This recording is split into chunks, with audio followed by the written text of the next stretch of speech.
Today's guest went from COO of a $2 million care company and managing over 50 odd staff to starting her own business, helping women change their lives, build confidence, and also build their bodies. Yay, who doesn't want to do a little bit of that? I love it. But it's quite interesting because what really shaped Hannah's life is it wasn't just the title that she had, which is a pretty good title, a very successful, good job. It was working with the people at the very end of their life that completely changed, I guess, the vision for Hannah's take on life and what she needs to do next. So Hannah, welcome firstly. Thank you for having me. From the outside, your career looked successful, right? Looks good on paper. It's probably quite rewarding as well, doing some of the things that you're doing. But when you look back now, were you actually living the life that you wanted? That's where I found my love of helping people. So that was my biggest driver, was helping people, and sometimes walking a journey with somebody. So a lot of the work I did, like we just talked about, was end of life. And a lot of these people, it wasn't through choice. So holding someone's hand and standing beside them and just acknowledging sometimes that they're having a bad time, instead of doing that, someone else has got it worse, to go, actually, this is a pretty crappy time for you, but I'm going to stand with you. I really enjoyed that.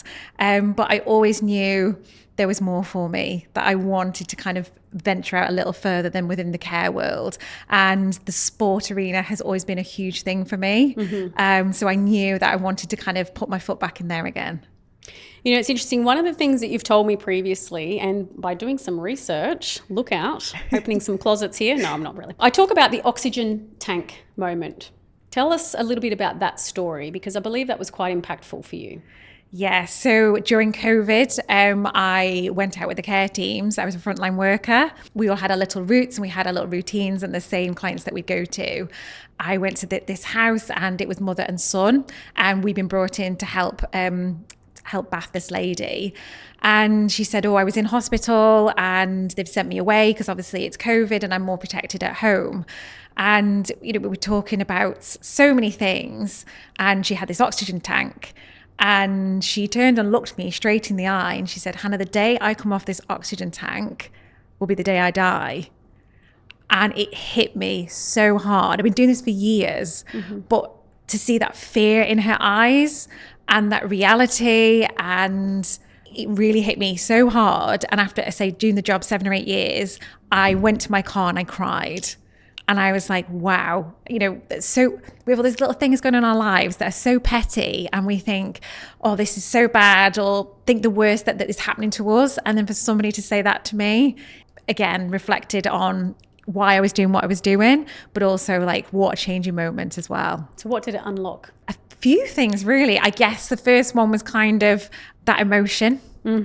A lot of emotion for me. Puts things into perspective. Like, I don't know if you've heard of that. You would have heard of that book, Don't Sweat the Small Stuff. Yes, right, absolutely. Which we do. Yeah. And in a moment like that, this lady's relying on an oxygen tank to survive, and she's worrying about tomorrow. And not only that, a child. Yes. Oh, absolutely. Yeah. It was so tough. And I can't remember that day. I think I was rushing around and doing 10,000 different things. And as you say, I was sweating the small stuff. But it really, really hit me so hard. That was, there's a lot of emotion in there. And for her son, to see his mum deteriorating and being a carer, and the organisation I work for, that's what it was about. It was not about just the people with the care needs. It was about the carer as well. So that's not just her diagnosis, that's her son's diagnosis. And what that means for him, suddenly being a carer. He's got his own life. And suddenly he's given this new job, which, doesn't get any pay for it either. You're now a 24/7 carer for somebody. And that relationship changes between mother and son as well. Suddenly, you're having to dress your mom. That lady I was going into, I was like, this is horrific for her. I'm having to go in and have to physically bath her. I take a lot of pride working with these people as well. They're trusting me to come and do that, to come and work. So it's been one of the biggest learnings for me as well, that if I'm going to go and work with somebody, if I'm going to meddle in their life, I'm going to do it well. It's just out of my own curiosity here.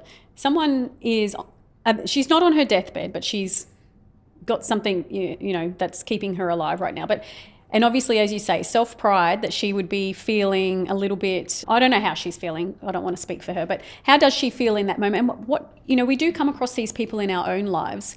Were you trained to be able to engage with these people? But what is it that they're wanting you to do? Because generally when someone's sick, people don't know what to say, but that person generally wants someone to come up to them and talk to them like they're normal. But I don't know. So having been in that space, tell me a little bit about that. I think it's completely individual. Okay. And I think that's in my work now in the fitness and nutrition, that's something I've carried on as well. It's a total personalized journey. Some people, when they're kind of, they're not well, they just want to talk about the most normal things with you, like the weather, the ex-boyfriend, anything that's going on, like Margaret down the road who dropped enough little cakes, and they want that normal part of it. Yeah.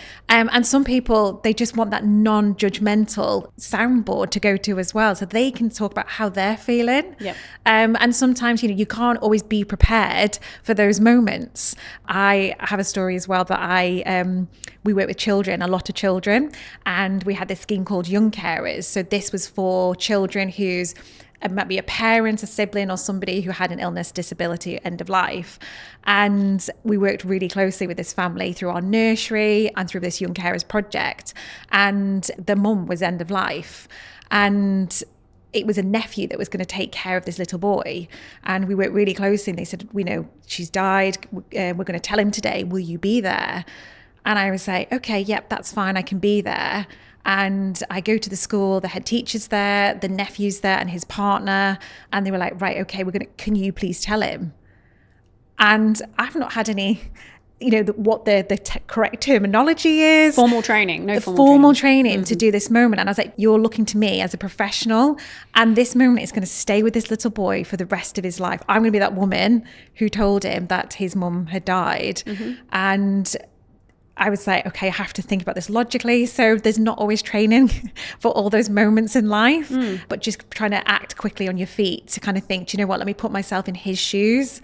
These words are going to stay with him for the rest of his life. And this nephew, who's now his guardian, who was only 20 himself, is putting this trust into me. So I have to put my feelings aside and just kind of really talk through the process about, going through the journey and what that means for him, what it means for the nephew. And it will literally stay with me forever. So telling a young boy that his mother has just passed, how does that change you? I think delivery, is one of the biggest things that I've taken away from there. How you say something, how you deliver something can really, really change the tone of you saying something. How you say it can really, really change someone's feelings. I go back to when I started doing bodybuilding, and somebody made a comment to me. I was going through a divorce at the time, and I'd lost a lot of weight. And someone said to me, I knew you were thin, but I didn't realize you were that thin. And a lot of women feel, the opposite is if they have put on a lot of weight. Whereas for me, it hurt so much, so much, that delivery, and it's gone to them. That was a moment, but that moment has stayed with me forever. So that delivery of how you say something can mean a lot. And how it can stick with you. Like, that person has now stayed with me forever, and I've now got a negative connotation from it. So how you deliver that, I think, is something. But also, I think in that moment, it's kind of the support around you. Having the right support and the right people can really change a situation. Two takeaways just from that kind of conversation there is that every single person is different. So how I would tell you something versus how I tell a child, or even just someone different, my mum, for example, the delivery will be different and should be different, but also it matters. Yes. Tone matters. And just a reminder, you can't read tone in text. And people get angry. They said this in the text message. Well, I don't see them yelling at you in that text message. But anyway, tone matters and delivery does matter. And there's actually, I think Dale Carnegie, How to Win Friends and Influence People, one of my, not a well-written book in my opinion, but lots of really good takeaways in there. And that was the first time that I realized the way that I present information or deliver information matters in order for me to get the outcome that I want, and potentially someone else as well. So that was my first lesson in that. Yeah. But you also mentioned something I think important, which was the power of moments. And there's another book, and I don't remember the author right now, who wrote a book called The Power of Moments. I'm not sure I read the whole thing, but the title stuck with me.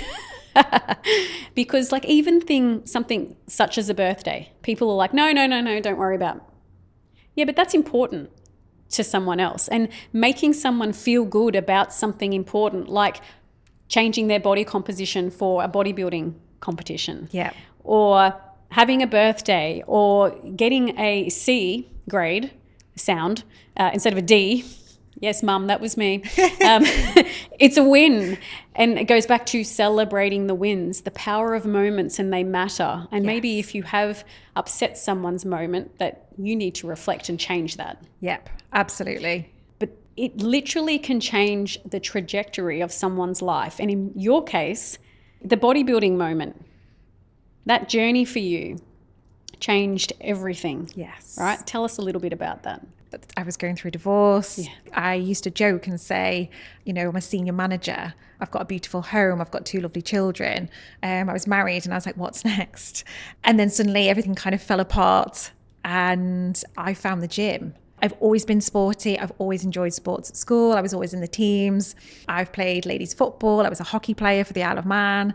And I found the gym. And for those few hours, I didn't think about anything else. It was your escape. It was totally my escape. I want to pause you, and I know you're on a roll here, but we will come back. Going through a divorce is hard at the best of times, right? Or some sort of big life change. Yeah. And many of our listeners and women go through this. Yeah. What are the feelings that get you to a point where you need to change something in your life, or refocus, or do something for you? Because for you, it was the gym, and it was your escape. And some people would see that as running away. Some people would think, what a great outlet. Like, everyone will read the story how they want to. That's up to them. But tell us what you're going through in those moments, and how you get out of those feelings and that uncertainty from divorce to gym to wherever you're going next. Yeah. I suppose my other side of that, I had all these nice things in my life. The material stuff that you've worked hard for. Yes. Yeah. I had a beautiful home, the most amazing kitchen you've ever seen. I had a 12-foot island, and we used to joke that, if we ever needed Noah's Ark again, we'd just need to go and stand on my island instead. And I was like, is this it? I've ticked all these boxes, and I'm 28. What's next? And I just didn't have that feeling of fulfillment whatsoever. I've got 2 gorgeous girls, lovely family. I just felt like there's got to be more. I need to give myself more. I'm not pushing myself. I'm not achieving. I need to go and just look at every area of my life. A lot of people sit there and think, is this it? Like, when we do reflections, and a lot of the women that I meet in particular, they sit there and like, is there more? But many of them, they don't do anything about it. Yep. What gave you the courage to change? I'm an Aries, and I'm stubborn. Me too. So I think sometimes I say, I was like, I can't stay here forever. I can't stay in this moment. I can't feel like this. It's up to me. No one's going to change it for me. Mm-hmm. Take some self-responsibility. And I think when I started learning more about personal development and growth, I was like, I'm not growing. Mm-hmm. I'm not growing as a person. We're not growing as a family. I wasn't, growing in my career at the time. I had no further steps to take. So I was like, I need to take control now, mm-hmm. and take steps to kind of to feel better in those areas of my life. And sometimes you have to pull everything apart to put it back together better, right? And I was scared. I was really scared. And I still remember now, like, going to tell my parents what was going on, and like, as if they were feeling disappointed with me. And, having to tell your own children that mummy and daddy aren't going to live together anymore, mm-hmm. It makes you feel sick to the stomach. And my daughter was 8 at the time. And, you try again, thinking about how you deliver things. I'd gone through this experience with this little boy. She's going to remember this moment for the rest of her life. Mm-hmm. And, going through, we'll go for ice cream. We sat on the prom. My sister was fast asleep in the car. And eating this ice cream, mum and dad aren't going to be together anymore. And her response was, well, if I'm not going to see you all the time, can I have a mobile phone?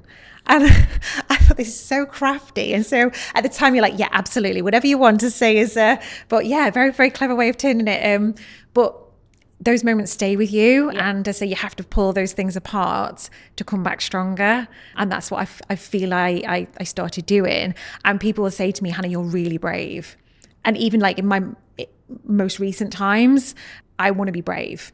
And I've told you as well that I have quite a big influence at the moment in my life is my nana. We talked about this when we very first met. Yes. So my mum and dad are both only children, and my mum was going through end of life with my nana. Again, I've worked in care. This is my bag. This is my moment to kind of stand with my mum and go through this journey together. And end of life, it's not a nice thing to go through. I've done it a lot of times through my career, but sitting there with my mom, with my nana, and I took so much delight talking about my nana in that hospice and telling them all the things that she'd done in her life. And she'd been a hairdresser, she'd owned a post office, the holidays that she'd been on. She had her eyebrows tattooed on in the 90s. That's not really heard of, right? I'd say, yeah. So, and she loved to fake tan and kind of English.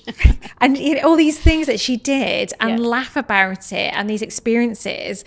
I once saw a clip of Les Brown, the motivational speaker, and he said, you're on your deathbed and you have all the could have been stood round your bed saying you could have brought us to life and you chose not to. And I remember watching this clip and thinking, wow, that is so true. You can be all these things, but if you're just a bit scared or you don't take action or you're too worried what other people think, that can't happen. And I feel like when my nana was there, none of those things that may have been, but I had great saying, she'd done this, she'd done that, she'd achieved all those things. And my biggest reflection is, I want whoever sat by my bedside to be able to say, my mum was brave. She did this, she did that. She did wild and wonderful things, some crazy. But as I say, that's what I want. I don't want all those things stood around my bedside. I want to know that I've been brave and I've tried. That's a huge message. It's so powerful, isn't it? Yeah. Bless your nana. Yeah. So what a really good influence for you, and quality time. Yes. Matters, doesn't it? Yeah. Is that your love language by chance? No, mine's words of affirmation. Words of, oh my God, you look so pretty. You did so Thank good. No, I love that. Well, we all have one. Yeah, what's yours? Mine's quality time. Quality time. Yeah, hence why I've invited you here. That's why I said you can come and stay the night. Let's hang out like girlfriends. Yeah. Yeah, because I am juggling 9,000 things, and if I'm meeting or anybody for something, it's because I choose to. Yeah. And I don't like to waste, as you say, there's one life, one chance, and I don't like to invest time in things or people that aren't good for me. Yeah. So quality time for me. But you know what? I didn't realize that it was always that. I thought it was always acts of service. And then a friend highlighted it to me, and I thought, oh my gosh, you're actually really, that's so true. Do you believe in that? Love languages? Yes. And with your children as well, and how you talk to them? Yeah. So I understand them. And after reading the 5 love languages, I did find the book about children. Yeah. And I do say to them, how do you know that mummy loves you? And it's one of the most powerful things you can ask your children. Yeah. And the answers always surprise me. Grace's gifts, because you buy me nice things. another mobile phone. Yes. Another scoop of chocolate ice cream, please. Yeah. Whereas I think Heidi, she is more kind of acts of service. Yeah. And quality time. And I imagine that would change as their life changes and everything as well. You know what? There's actually a book also for businesses, I think, for how you run business and work with your staff in that space for the 5 languages of I've not seen that one. employees. I can't remember, but yeah, we talk about that one time. Anyway, we digress just that little bit, but I thought I would ask. Now, we were talking about your nana and the big influence that she had on you, but one of the things you told me was, and I think this is where life started to change for you, is it when you did the bodybuilding, so you've left your husband, you're going through your divorce, life's starting to change because you're realizing there's more. I'm not even sure what it is right now. You find yourself at the gym, you get into bodybuilding, boom, your coach says something that makes you start your own business. Yes. That's like random, but good. So tell us about that. What is it? When I started to do the competition prep, my coach said to me, everyone needs to understand now, Hannah, life revolves around this. You are the center. This is it. This is the most important thing right now. And I was like, I'm a mom, first and foremost. I've, a busy job. I've got a family. And it really, really frustrated me that suddenly this one thing had to take precedent over everything else in my life. I didn't feel like he understood hormones as a woman and the journey there. And again, communication for a woman, all of these things. And I got to the point where I got so frustrated with it. I said, do you know what I want to set up my own business, and I want to teach women that they can do both. You don't have to prioritize. You don't have to have a second job in the gym, because, I did the extreme, obviously doing a bodybuilding competition, but I was there up to like 5-6 hours a day. Oof. Around a full-time job. Whereas I want to show women that you can invest in yourself. And I fully believe strong in body is strong in mind, is strong in business, making those decisions. Absolutely. Yeah. I like that tagline there. When did you realize that it was time to start looking after you and not putting everyone first, do you think? I think it was probably when I started to look to run my own business, and speaking to women and kind of seeing what is it they want, what is it they're lacking. And I think it goes back to, when we're 5 years old, who do we look after? Well, we don't. Everyone else looks after us, right? And then as you start getting older, you start learning to look after yourself. And then, by the time you're in your 20s, you have a title, whether that's a work title or a husband, wife title, and then you might become a parent, and then you've got another title. So you end up so far down your list of your own priorities, because we always think we should just be giving to everybody else, and it's selfish to invest in ourselves. And I just thought, no, this isn't right. You've got to invest in yourself. If you want to turn up as the best version of you in all those other areas, it's got to start with you. And I say that comes back to my care job. If that carer wasn't able to look after that person, then who's going to look after them? So you've got to look after yourself first, and then you can show up as be the best version of you in every area. 100% agree. Okay, strong in body, strong in mind, Yeah. strong in business. Yeah. Which one comes first? Ooh. I think it goes back to self. What's the point in being strong in business if you haven't got your health? Because they're all intertwined, actually, right? Absolutely, Because yeah. if your body is strong, Yeah. whatever that looks like for you, you feel confident, right? So your mind is naturally positive. But sometimes, even just to get into the gym or to start training or just ask someone for help, you've got to be stronger in mind Yeah. and take that chance on yourself. Yeah.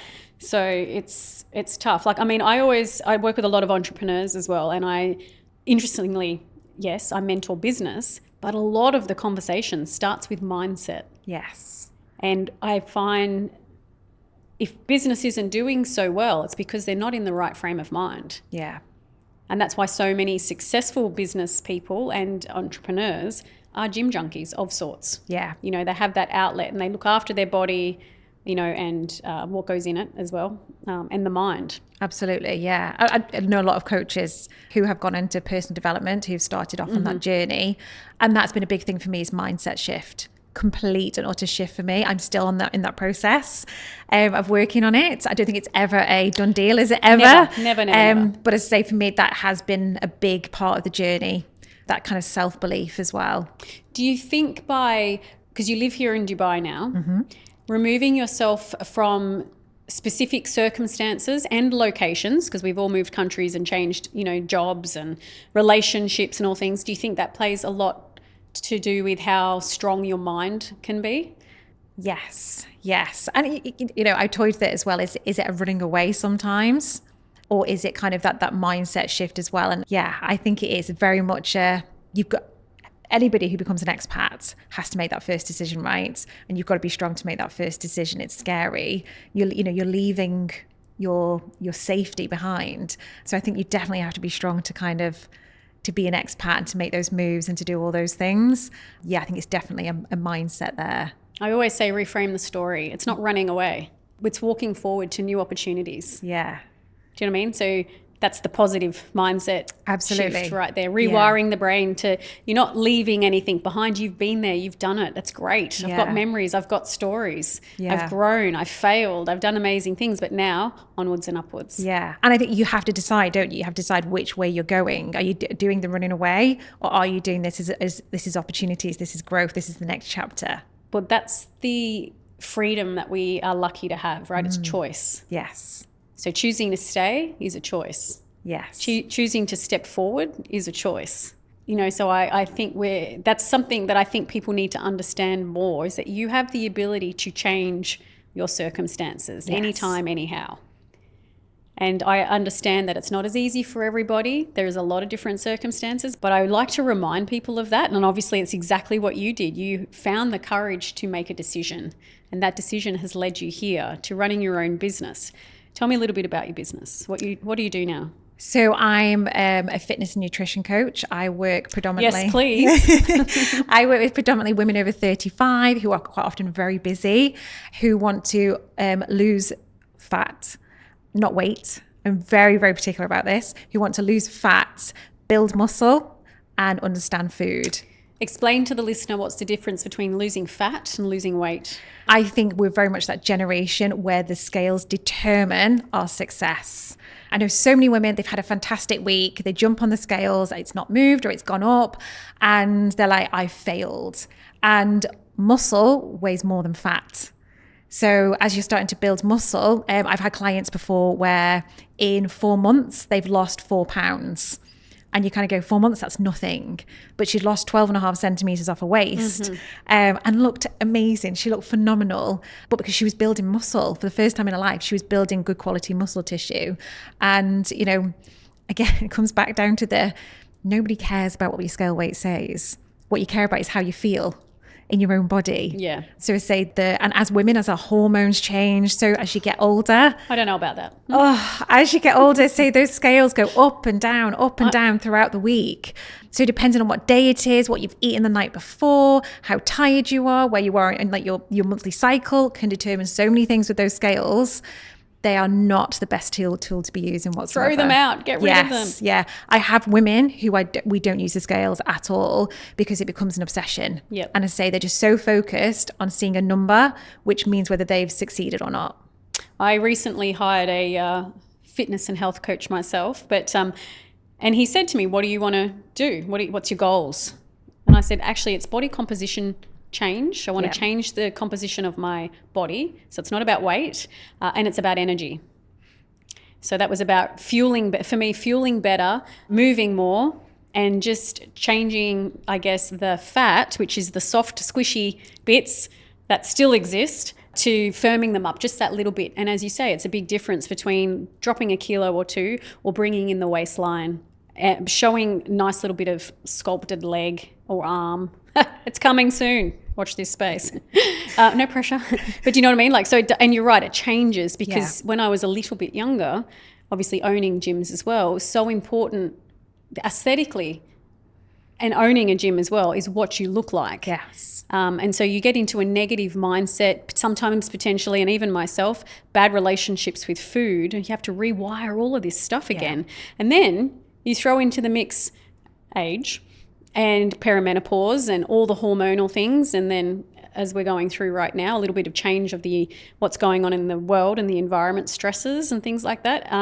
What it does to your body, I don't think people realize the impact. No, not at all. And you've hit the nail on the head. What worked in your 20s doesn't work now because you're not 20 anymore. Your body, life has changed significantly. Your responsibilities, everything in life changes. So people don't understand why the things they used to do don't work anymore. And there's women, we have so much going on in our lives. And that's what I'm really passionate about is looking at those other factors. So how much energy have you got? What's your mood like? What's your mindset like? How do you feel in your clothes? Not those the superficial things. It's so important for me. And a lot of the women I work with, they're not chasing chiseled abs. They just want to lose some fat and feel comfortable in their clothes. How many people take pictures on holiday, women taking pictures on holiday, and they're hardly in any. Why? Because I know, that makes me sad. Yeah, they've spent all that money on a holiday. They've probably gone even over a budget. I quite often see this. They're so excited. They've spent a fortune, all these things for holiday. And then suddenly they've got no evidence of them actually being there because they feel so uncomfortable in their clothes or in their swimwear that there's no pictures of them. And then on the flip side, you see some people and all you see is photos of them. Yes. That you're 100% right. And what made you choose, that demographic to help? I think because I've been there myself. Yeah. I understand it. And I say, going back to my coach, not understanding what life is like as a busy working woman. I can't, what do you expect me to do? Like get my Tupperware out in the middle of an executive meeting and start, eating my chicken, rice and broccoli. I hate chicken, rice and broccoli, by the way. Never again. I really like tasty food. And that's part of the thing. Like I love food and I want women to see food as fuel. It's like, enjoy what you're eating. It's not a process. It's kind of, let's enjoy what we're doing and have flavor in our life. I really like. Well, I'm going to have you over to cook me some Yes. healthy, good food sometimes, because I Absolutely. like food too, very much. Tell me, what's a moment in your life that forced you to become stronger than you thought you were? Okay, so this one's quite recent. Oh. So probably when we spoke back in August, again, life was probably in a good place. I was looking to make a move abroad with my partner, with my children, living the dream to finally make the big adventure. And overnight, all of that crumbled. And I had to make the decision, what am I going to do next? I can either stay where I am, where I was living, and start building my life again. I like literally my life was in 7 boxes. That was it. Like I'd given away my furniture. There was nothing apart from my ice cream maker. That was the one thing I was keeping. My life was in 7 boxes, and I had this choice to either start again where I was or take the leap of faith and move countries on my own without my children, without any support, and just go for it. And I did it. I was like, you can either stay still or you can either take the leap of faith. And I say, I'm always going to be that person who's just going to give it a go and try. And I'd rather try and fail and take a life lesson about it. And I think that's something that I've learned as I've become a business owner. It's okay to fail. Mm-hmm. It's okay, but just reflect on it, learn from it and move on from it. And I took the leap of faith. I remember receiving a voice note from you when this all come crumbling in a sense. Very teary one, probably, yes. Yeah, if that's the way we want to look at it. Do you remember what I said to you? Do you remember the response? Oh, you gave me lots of words at the time. But do you remember? I think it was more kind of do it. Do it. Do it, yeah. See, yeah. Good girl. You remember. Yeah, you listened to my voice notes. I did. Yeah, you give me lots of advice and practical advice in there as well. But yeah, and I think when you have strong women in your life to just kind of say, just give you that little nudge to kind of say, jump. Yeah. Do it. Jump. I think that really, really helps. Yeah, of having that strong network of women around you really, really helps. And I jumped and it's paid off. Yeah, you've done so well. Tell us, what's your business called? I'm Hannah Lucy Fitness and Nutrition, but I have created something called the Reclaim Method, and that is all those pieces put together to really help women to achieve their goals. We don't want chiseled abs. It's about, I've got one of my biggest sayings is 80% whole, 20% soul. So let's not just say focus on, days in the gym, boring food. It's about, say, enjoying life, and comes back down to looking in that woman in the mirror and having some self-respect for her, but just kind of going, do you know what? I've got this. And feeling good about yourself. Yeah. So a 12-week program to reclaim the body, the mind, and the business. Yes. Or career. Yeah. And be amongst other women with the same goals. Yeah. And part of that is, say, the women I'm working with now, sometimes it's like I'm having a rough day and I've not even seen the message sometimes. And the rest of the group are in there saying, picking them up. Yeah, and that's what I love, just having women like supporting each other. Yep. I absolutely love that, bringing women together as you do. Yeah. It's just like that connection I absolutely love. Yes, we have a lot of similar thoughts on life, I think. Yes. Which is why we're, 1, both Aries, and 2, get along so well, huh? Hannah, I have this little tradition. You're going to love it. It's my rapid fire 10 questions. Now, you can't sit there and ponder. This is like... Is this just yes or no? No. Okay. You'll have to actually... you might have to explain yourself. But don't overthink it. Okay. Okay, you're ready. Ready. Brace yourself. No, they're easy for you. Okay. Morning alarm. Do you snooze or are you annoyingly awake? Annoyingly awake. You know what? I already knew the answer to that one. Okay. A meal that you eat on repeat, but you don't tell your clients. I'm very open. Almond croissants all the time. Almond croissants. That is my absolute guilty pleasure. In Australia, they've got the cafes all around me. They do the Italian cafes. They do these amazing almond croissants, but they are like a meal, man meal. And I absolutely love them. And so when I last went home to Australia, which was a while ago now, I bought 2. Oh. Yes, I did eat them both. And then when I come here, though, they're a little bit smaller. Yeah, almond croissants are the way to go. Can you make them?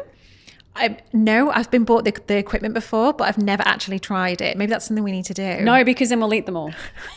But maybe. All right. Your gym playlist, is it music or a podcast? Playlist, always a playlist. I love kind of that raising your energy, raising your vibration, of just having some really good music on. I do my best thinking in the gym, but I say gotta have, and it's a total mix. If you actually listen to you'd be like, who is this girl? Like, it's, everything from a bit of rock, pop, R&B. Cool. Feel free to share that with us. Okay. One thing most women need to change, but don't. Mindset. Nice. What's the compliment that means the most to you? I think it's around trust, and someone being able to kind of share things with me, that they feel that they can express themselves and share things with me. That, I think that is just, humbling. Yeah. What do you do when you start to lose motivation or it becomes flat? I think more recently I go back to my why. Why am I doing this? And is it ultimately getting me where I want to? Am I just procrastinating? Or am I moving towards my goals, my visions? Okay, what's the workout or the movement that you hate, but you know you should do? Squatting. I hate squatting. It's leg day, isn't it? Always this leg day thing, the squatting. Why? Because it's the same for me. Like when I'm like, oh, I'll do squats today.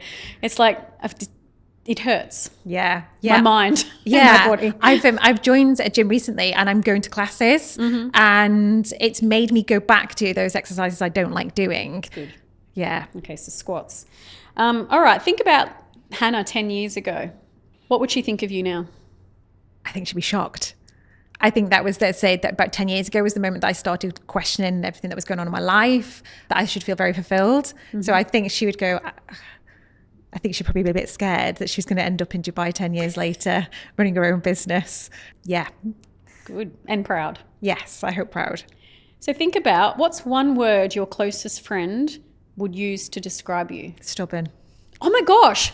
When I wrote this today, I'm like, what if Hannah says that to me? And I was like, maybe I'm thinking about Lauren. I'm like, would she say I'm bossy or maybe stubborn or something? But I love how fast you said stubborn, that. Yeah. Okay, and the last one is, what are you building next that scares you just that little bit? Oh, good question. I think this is kind of moving more into kind of this community that I'm building. It's another leap of faith, isn't it? In terms of, what if nobody joins and what if nobody wants to be a part of this community? But again, it's just kind of believe in what I'm doing and that there's women out there who need my help. Any last thoughts, tips, or anything you would like the listeners to hear? I think it goes back into just investing in yourself. It's so hard. Some women get so overwhelmed. There's so many messages out there these days as to what's the right way. Should we be fasting? Should we be thinking about gut health? Should we be, juice cleansing and all these other things out there as well? And to say, just stop. And it can be so overwhelming. What's just one little thing that you can do to invest in yourself? Think about your future self. So for me, I go back to thinking about those people with those chronic illnesses, and do you want to be one of them, or can you kind of invest in yourself so you can pick up your own shopping bags, because we all love shopping. Do you want to climb the stairs? Get squatting. Farmers carries and squats. Got it. Hannah, today you've reminded us that strength isn't just about lifting weights. You've also touched on, and I love this story, if you were at the end of your time and you are maybe even writing your own book, or you're telling your own grandchild the stories of what you've done, would you be proud? Have you not done something that perhaps you wished you had of? So it's good to take a chance, but most importantly, you have to live this life for yourself and look after number one first. And I love that you've done that for us. So thank you for sharing your stories with us today. If this conversation has hit you just that little bit, please take a look at Hannah's website, hannahlucyofficial.com. She's also on Insta, she's on LinkedIn. You can follow her, maybe even engage in conversation. She's very supportive and actually quite nice and stubborn. But if no one told you today, invest in yourself. And thanks for joining us. Cut. Yay. How was that? Awesome, thank you. Feel comfy? Yeah.